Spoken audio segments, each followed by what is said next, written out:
Friends, welcome to our channel. ఈ సీరియల్లో ఏం జరగబోతుందో ముందుగానే తెలుసుకుందాం. ఫ్రెండ్స్, డైలీ సీరియల్ నోటిఫికేషన్ కోసం ఛానల్ని సబ్స్క్రైబ్ చేసుకోండి ఫ్రెండ్స్. అండ్ పక్కనే ఉన్న బెల్ ఐకాన్ని క్లిక్ చేసి ఆల్ ఆప్షన్ని సెలెక్ట్ చేసేయండి. ఇక సత్య అయితే అందరి ముందు కూడా మనసులో ఉన్న ప్రేమనంతటినీ కూడా బయట పెట్టడంతో ఇక క్రిష్ కూడా సత్య ప్రేమను ఓకే చేస్తారు. అందరి సమక్షంలో కూడా హ్యాపీగా వరలక్ష్మి వ్రతాన్ని కూడా కంప్లీట్ చేసేస్తారు కదా.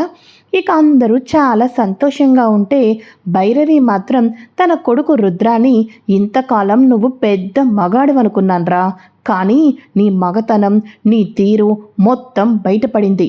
ఎప్పుడు చూడు బాపు నీకు ఏ పని పాట ఎందుకు అప్పచెప్పడో నాకు బాగా అర్థమైందిరా.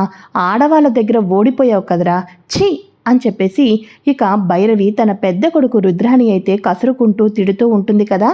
అయితే ఇక ఇదిలా ఉండగా మహదేవయ్య ఇంటికి పార్టీ వాళ్ళు కొంతమంది అయితే రావటం జరుగుతుంది. పార్టీ వాళ్ళు వచ్చిన తర్వాత ఇదేందిది, చెప్తే నేనే మీ దగ్గరికి వచ్చేవాడిని కదా, ఇలా మీరు మా ఇంటికి రావటం, అది కూడా చెప్పా పెట్టుకోకుండా రావటం నిజంగానే మా అదృష్టం అని చెప్పేసేసి అంటూ ఉంటారు.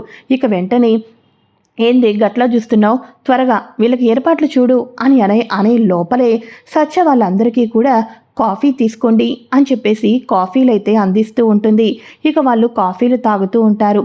ఇప్పుడు మహదేవయ్య ఇప్పుడు చెప్పండి అని అనగానే, చూడండి మహదేవయ్య గారు, ఒకప్పుడు మీ గురించి కానీ మీ పూర్తి వివరాలు కానీ అంతగా ఎవరికి తెలిసి ఉండేవి కాదు, కానీ ఇప్పుడు జనాల్లో మహదేవయ్య అంటే ఎవరో పూర్తిగా తెలిసింది అని అనగానే ఇక మహదేవయ్య తన మీసాలని అయితే మెలేసుకుంటూ ఉంటాడు.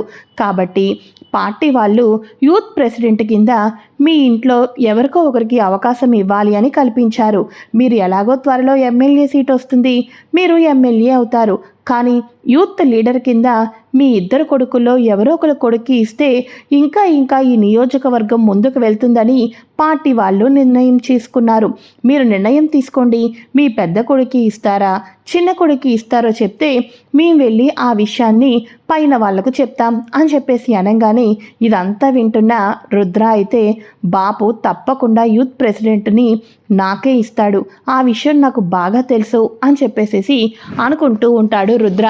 ఇక కోటి ఆనందంతో ముఖమంతా నవ్వుతూ చాలా సంతోషంగా ఇప్పుడు బాపు నా పేరే చెప్తాడు, నేను ఏం చేస్తే అది ఈ నియోజకవర్గంలో చెల్లిపోతుంది అని రుద్ర అనుకుంటూ ఉండగా యూత్ ప్రెసిడెంట్ కాబట్టి నేను దీన్ని నా చిన్న కొడుకు క్రిష్కి ఇవ్వబోతున్నాను అని చెప్పేసి మహాదేవయ్య చెప్పంగానే ఒక్కసారిగా రుద్ర అయితే షాక్ అయిపోతాడు. ఇక వెంటనే భైరవి కూడా ఇద్దరు కొడుకుల్లో ఎవరికి ఇచ్చినా ఓకే కాబట్టి ఇక భైరవి కూడా నవ్వుతూ ఉంటుంది. రుద్ర మొహం మాత్రం కోపంతో రగిలిపోతూ ఉంటుంది. ఇక అప్పుడు అంటూ ఉంటారు, అదేంటి ఎవరైనా పెద్ద కొడుకుకు అధికారం ఇవ్వాలి అనుకుంటారు కదా, కానీ మీరేంటి మీ పెద్ద కొడుకుని పక్కన పెట్టేసేసి చిన్న కొడుకుకు అధికారం ఇవ్వాలనుకుంటున్నారు అని అనగానే, అరే ఇందులో పెద్ద కొడుకు లేదు చిన్న కొడుకు లేదు, సమాజానికి సేవ చేయాలి, సేవ చేసినప్పుడు చాలా తెలివి ఉండాలి, పలుకుబడి ఉండాలి, ఎక్కడ నెగ్గాలో కాదు ఎక్కడ తగ్గాలో కూడా తెలియాలి, ఇవన్నీ తెలిసినవి నా చిన్న కొడుక్కి, కాబట్టే నేను చిన్న కొడుక్కి అంతా ఆలోచించే ఈ పార్టీ ప్రెసిడెంట్ అవార్డుని నేను ఇవ్వాలి అని కోరుకుంటున్నాను, ఈ పోస్ట్ని అని చెప్పేసి మహాదేవయ్య చెప్పంగానే, అలాగేనండి త్వరలోనే మీటింగ్ పెడతాం, ఆ మీటింగ్లో మీ ఫ్యామిలీ అంతా రావాలి, ఇక యూత్ ప్రెసిడెంట్ అయిన మీ చిన్న కొడుకు కూడా రావాలి అని చెప్పేసి వాళ్ళైతే వెళ్ళిపోతారు. ఇక వెంటనే క్రిష్ బాపు అని చెప్పేసేసి హాక్ చేసుకుంటూ ఉంటే, నాకు తెలుసురా సిన్నోడా, జనాల్ని మెప్పించాలంటే నీలాంటి వాడే కరెక్టు, అదే ఇడికిచ్చాను అనుకో అందరి మీద రొవలాడుతూ ఉంటాడు, అప్పుడు మహదేవయ్య కొడుకు కోపంతో ప్రజల మీద రెచ్చిపోతున్నాడనే పేరు వస్తుంది, అదే నువ్వైతే జరా ప్రేమని చూపిస్తావు, ఎక్కడ తగ్గాలో అక్కడ తగ్గుతావు అని చెప్పేసేసి మహదేవయ్య అక్కడి నుంచి వెళ్ళిపోతాడు. ఇక లోపలికి వెళ్ళిన తర్వాత రుద్ర ఇక టీపాయిలు చైర్లు అన్నీ ఇసిరి కొట్టేస్తూ కోపంతో రగిలిపోతూ ఉంటాడు. బాపు నన్ను ఫస్ట్ నుంచి చూస్తున్నాను, నువ్వు చాలా రకాలుగా అవమానిస్తున్నావు, చెప్తా అసలు నీకు ఎమ్మెల్యే సీటు కాదు కదా, నువ్వు ఎప్పటికీ ఎమ్మెల్యేనే అవ్వవు, నాతో పెట్టుకుంటున్నావు అని చెప్పేసి సొంత తండ్రి మీద సొంత తోబుట్టు అయిన మన క్రిష్ మీదే కోపాన్ని పంతాన్ని పెంచుకుంటూ ఉంటాడు రుద్ర. అయితే ఇక ఇదిలా ఉండగా ఇక సత్య వచ్చేసేసి ఈవినింగ్ వచ్చేసేసి క్రిష్తో మాట్లాడుతూ ఉంటుంది. అరే సత్య, మా బాపు చెప్పంగానే ఎగిరి గంతేసిన, ఇంతకీ జర నీకు ఇష్టమో లేదో నేను అడగలే అని అడగానే, అదేంటి క్రిష్, నీ ఇష్టమే నా ఇష్టం కాబట్టి నేనెందుకు కాదు అంటాను. అయినా మన చేతుల మీదుగా 10 మందికి మంచి జరుగుతుంది అంటే నేను అందులో తప్పకుండా ఉంటాను. ఇప్పుడు నీకు యూత్ ప్రెసిడెంట్ అధికారమే కాదు, రేపొద్దున్న మావయ్య గారు ఎమ్మెల్యే స్థానంలో నుంచున్న న్యాయపరంగా ధర్మపరంగా మనం ఎన్ని మంచి సేవలు చేసినా మావయ్య గారిని ఎమ్మెల్యేగా గెలిపించుకోవటం కూడా అది మన హక్కు. సో ఇందులో నాకు ఎటువంటి అభ్యంతరమూ లేదు అని చెప్పేసి అనగానే ఇక సత్య మాటలకు క్రిష్ హ్యాపీగా ఫీల్ అయిపోతూ ఉంటాడు. అయితే ఇక ఇదిలా ఉండగా ఇలా మాట్లాడుకుంటూనే ఇద్దరు మెల్లమెల్లగా దగ్గర కాబోతుండటంతో అలా కళ్ళల్లో కళ్ళు పెట్టి చూసుకుంటూ ఉంటారు. ఇక ఎప్పటి నుంచో వీళ్ళిద్దరూ భార్యాభర్తలైనప్పటికీ కూడా ఇక ఎడమొహం పెడమొహం 2 మంచాలు, లేకపోతే బెడ్రూమ్లో ఒక మధ్యలో ఒక లైను, ఇవన్నీ ఉంటూ ఉంటాయి కదా, వాటన్నిటినీ చెక్ పెట్టేస్తారు. ప్రేమతో క్రిష్ సత్య ఒకటి అయితే అవుతారు. ఎన్నో ముహూర్తాలు, ఎంతో హనీమూన్లు, ఫస్ట్ నైట్ ముహూర్తాలు ఇవన్నీ ఏర్పాటు చేసినప్పటికీ కూడా జరగనిది అవతల వైపు మనసులో ప్రేమ, సత్య మనసులో భర్త మీద ఎనలేని ప్రేమ. ఈ ఇద్దరి ప్రేమ ఇన్నాళ్ళకి బయటపడటంతో అపార్థాలన్నీ తొలగిపోయి మన సత్య క్రిష్లు అయితే ఆనందంగా ఒకటి అయితే అవుతారు. ఇక సత్య తన దగ్గర అవటం క్రిష్ అనుకుంటూ ఉంటాడు, ఇంతకాలం ప్రపంచంలో నేను దురదృష్టవంతుణ్ణి అనుకున్నాను, నా సత్య నా దగ్గర ఉంది, నన్ను అర్థం చేసుకుంది, ఈ ప్రపంచంలోకెల్లా అదృష్టవంతుణ్ణి నేనే అని చెప్పేసి క్రిష్ అయితే హ్యాపీగా ఉంటాడు. ఇక మార్నింగ్ అవుతుంది. మార్నింగ్ అవ్వగానే సత్య లేవటం, ఇక తన అత్త భైరవి చూసేస్తుంది. ఇక సత్య సిగ్గుపడుతూ వెళ్ళటం, ఇక వాళ్ళ తీరు అన్నీ చూసేసేసి భైరవి కోపంతో రగిలిపోతూ ఉంటుంది. ఇంతకాలం వీళ్ళ మధ్య ఏమీ లేదు అనుకున్నాను, ఇప్పుడు దాని సిగ్గు దాని తీరు చూస్తుంటుంటే జరగరాంది కూడా జరిగిపోయినట్టే అయిపోతుంది. ఇక రేపో మాపో ఇది తల్లి అయితే ఇక నేను ఏమీ చేయలేను అని చెప్పేసేసి భైరవి కోపంతో రగిలిపోతూ అక్కడి నుంచి వెళ్ళిపోతుంది.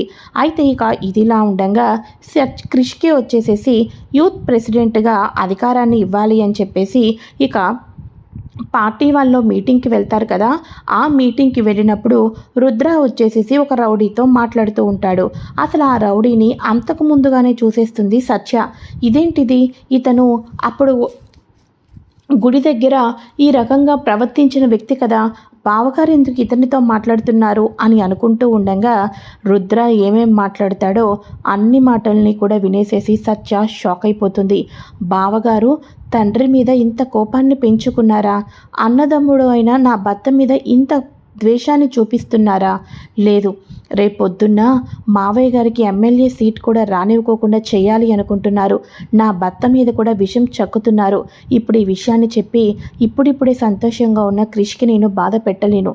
కాబట్టి ఇవాల్టి నుంచి బావగారి నుంచి ఆ ఇంటిని ఎలా కాపాడుకోవాలా అన్న దీని గురించే నేను ఎక్కువగా ఆలోచించాలి అని సత్య ఎవరికీ తెలియకోకుండా తన రుద్ర ఏం ప్లాన్ చేస్తున్నాడు, మహాదేవయ్య పట్ల ఎలా ఉండబోతున్నాడు, ఇవన్నీ కూడా ఆరా తీస్తూ రుద్రాకంట కనిపెడుతూ ఉంటుంది.